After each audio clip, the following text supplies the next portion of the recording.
Então, essa guerra continua, guerra na Ucrânia, isso tem muitos detalhes nessa guerra, uma cobertura contínua é necessária, é muita coisa acontecendo, e nós não podemos perder o foco do que está acontecendo lá, porque isso afeta tudo. Graças ao governo global, que emaranhou as economias do mundo inteiro num troço só, o que acontece lá afeta aqui, tá? Então, por isso é importante o nacionalismo e a independência, o patriotismo na defesa da independência. É só colaboração. Você não sabe como defender seu país? Não sabe o que fazer? Eu sei, e outros também sabem. Faça sua doação via Pix, assine o canal, muito importante, vai no Catarse, confira o link aí, a partir de R$5, no Apoia-se a partir de 10, mais especificamente contra os liberais, tá? As recompensas já são entregues aí. Por quê? Porque são esses liberais que criam essa situação que tu está vendo aqui. Ao ponto que o Putin tem que defender a sua nação, independente dos defeitos que a Rússia possa ter. O Putin tem que defender a sua nação, e isso é criminalizado. Só os Estados Unidos podem invadir todo mundo, só os Estados Unidos podem bombardear todo mundo. Quando eles bombardeiam a Síria, é a democracia chegando. Quando eles enchem o cu da Arábia Saudita, que não deixa nem mulher dirigir, onde o príncipe dilui seus opositores em ácido, não tem problema nenhum. Agora, o Maduro é um ditador. Então todo mundo está vendo a hipocrisia dessa gente. O Putin está defendendo a sua soberania nacional.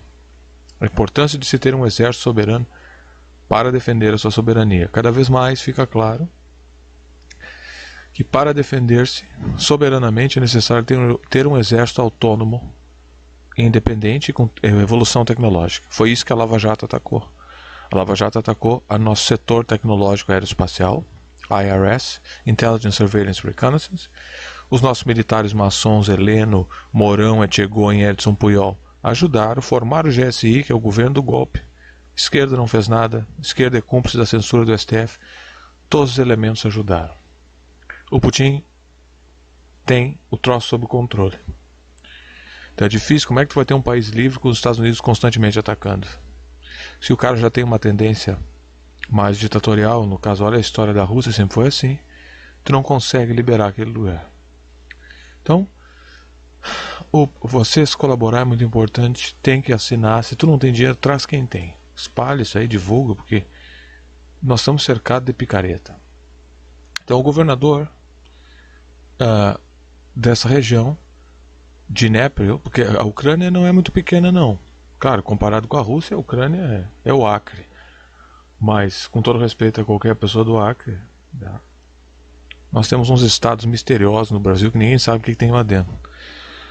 Então, o governador disse que dessa região de Dnipro, vou chamar de Dnipro, deve ter, porque tem a pronúncia ucraniana, tem a pronúncia russa. Ele disse que os russos estão shelling esses bombardeamentos, né? Shelling porque quando salta as capas, né? Shelling é de shell, atingiu o sudoeste da cidade ucraniana. Então, os russos estão atacando aí, e tu vê que o Putin está calibrando esse ataque. Esse aqui é sobre o episódio que ele agora atacou Nikopol. Cada dia essa guerra tem um evento diferente, nós vamos acompanhar cada um deles. Um evento se divide em sub-eventos. Ninguém está dando bola mais para a guerra na Ucrânia, como se isso tivesse acabado. Não acabou, tá? Tu vê como a mídia é cínica, ela quer controlar os teus ânimos, decidir aquilo que tu tem que se importar ou não. E nós não vamos cair nessa, tá? Então nós estamos vendo aí o Resnetchenko, que é o governador esse, está dizendo que a Rússia atirou um total de 53 mísseis em Nikopol. Não dá para confiar nesses caras. O governador de Kharkiv, essa é uma região que estava mais famosa lá na época de fevereiro. Lembrando que essa guerra começou ali no final de março. Olesya Nerobov disse que ataques russos mataram 3 pessoas na região. Sim, o Putin ele vai assim, tá cozinhando, né? O principal evento é esse aí, onde bombardeou Nikopol. O governador de Luhansk, Eu não sei se Luhansk, nós vamos verificar depois a quantas anda o status, porque o Putin reconheceu essas Donetsk e Luhansk, as repúblicas aquela, né? Aquilo nem deve ser muito legítimo, mas não interessa, porque a Ucrânia se tornou um estado ilegal, governado por nazistas. Serhai Haidai disse que a Rússia está enfrentando problemas logísticos. A Rússia não está enfrentando problema logístico. É importante, presta atenção nessa narrativa dupla que eles usam em relação à Ucrânia, o Império, né? Os Estados Unidos. A narrativa dupla é a seguinte: os ucranianos são vítimas, mas a Rússia é incompetente e está fraca. Não, não dá. Tu não pode ter essas duas coisas. Ou a Rússia é incompetente e fraca, portanto você não é vítima, ou você é vítima da poderosa Rússia. Você não pode ter essa teoria dupla, mas é assim que eles fazem. Então, a Rússia está enfraquecendo. Estão toda hora dizendo isso desde fevereiro. A Rússia está tendo problemas logísticos. É que o Putin está avançando vagarosamente. Que o Putin podia largar uma boia. Depois nós vamos falar das novas tecnologias dos mísseis russos, os Satans 2. Tem coisa louca aí vindo. Tá? Primeiro nós vamos lidar com isso aqui. E eles estão dizendo, o Putin tem problema de munição e coisa. Eu não acredito nessa história. Porque guerras têm que ser rápidas e letais. Quanto mais rápido, melhor. Quanto mais tempo tu demora numa guerra, pior. Por que o Putin está conduzindo essa guerra de maneira vagarosa? Porque ele não quer destruir o lugar, nem quer ocupar o lugar. Ele quer que a ONU retraia-se, a OTAN retraia-se de usar a Ucrânia como base de operação para projetar poder contra eles. É isso que o Putin quer, ele não quer mais nada. Enquanto esse pessoal não vir negociar isso, ele vai continuar fazendo o que ele está fazendo aqui.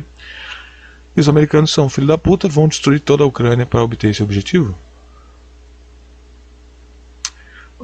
Os mísseis destruíram várias casas, né? Vocês estão vendo aí nas imagens, na região de Donetsk.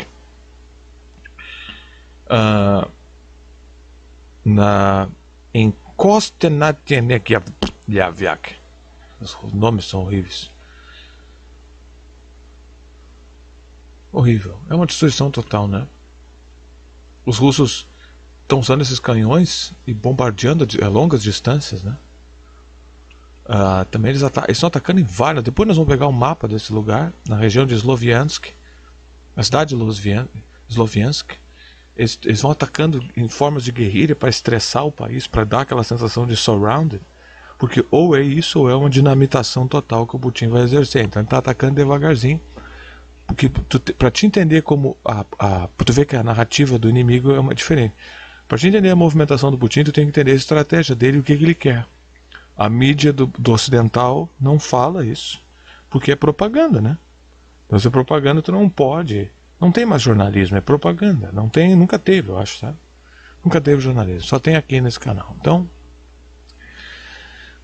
o Instituto de Estudo da Guerra, que é isso aqui é a putaria do Pentágono todo, é só o que há de mais podre nos Estados Unidos, que são donos da Fox praticamente, o pessoal do estudo da guerra aqui.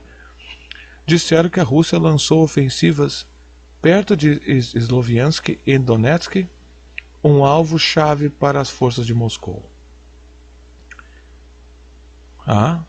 Esse é um think tank americano, nojento pra caralho, que fica aí enchendo o saco de todo mundo.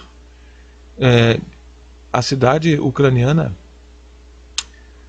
que as forças de Kiev estão repelindo o assalto russo a e tu tem que ler esses nomes, porque Bohorodnikezheniak, foda-se, tá? Porque isso aqui tem duas pronúncias, tu tem a ucraniana e a russa, qualquer. Bohorodnikezheniak. Esses caras estão mentindo. Tu viu como eles estão fazendo? Os ucranianos são vítimas, mas eles estão vencendo. Viu como é que funciona isso? Não tem como as duas coisas estão acontecendo. Eles não podem ser vítimas e estarem vencendo. Tá? É que nem dizer assim, eu sou uma vítima de estupro e eu estou vencendo o estupro. Não. Eu resisto ao estupro enquanto estou sendo estuprado. Não, isso não faz sentido nenhum. Eu sou uma vítima de estupro enquanto resisto ao estupro. Não. Ou tu é vítima de estupro ou tu está resistindo ao estupro. Tu não pode ter... Isso é double thinking. O que o George Orwell disse que é o double thinking? O double thinking é a habilidade de sustentar duas narrativas contraditórias. Então, tu não tem como dizer essas coisas, tá?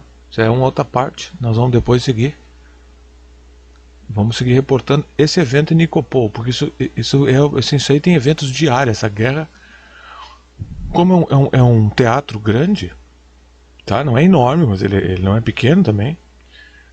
Uma coisa é uma estratégia conjunta. Depois nós vamos atar essa estratégia aqui e tentar ver qual é o panorama estratégico dessa guerra, porque é uma guerra de guerrilha. O Putin está exercendo força de guerrilha, ele não é idiota, então ele vai lá e ataca, porque ele tem um objetivo político com a guerra. Ele não entra e fica lá zanzando. Então ele conduz um ataque específico num lugar, outro ataque específico no outro lugar, um ataque específico no outro lugar. Depois nós vamos ver a moral da guerra, que isso é mais difícil de achar. O que o povo russo pensa disso?